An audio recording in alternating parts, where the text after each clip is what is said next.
Trip button press చేసి పెట్టుకోవాలి. 30 seconds release చేయకూడదనమాట. తర్వాత 30 సెకండ్స్ తర్వాత మనం ఇగ్నిషన్ ఆఫ్ చేయాలి.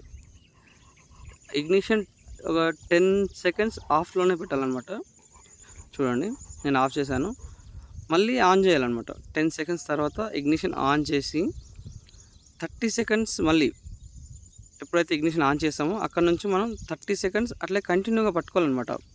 ఎప్పుడు రిలీజ్ చేయకూడదు. 30 సెకండ్స్ తర్వాత రిలీజ్ చేయాలన్నమాట. రిలీజ్ చేసి ఒక 10 సెకండ్స్ మళ్ళీ ప్రెస్ చేసి పట్టుకుంటే మనకి ఇక్కడ 15 అనే ఒక నెంబర్ వస్తుంది చూడండి డిస్ప్లేలో.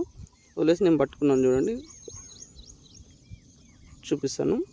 15 అనే నెంబర్ వస్తుందన్నమాట. వచ్చింది చూసారా? 15 అనే నెంబర్ వచ్చినప్పుడు ట్రిప్ బటన్ని మనం 15 టైమ్స్ ప్రెస్ చేయాలన్నమాట. చూడండి, నేను చేస్తున్నాను. 1 2 3 4 5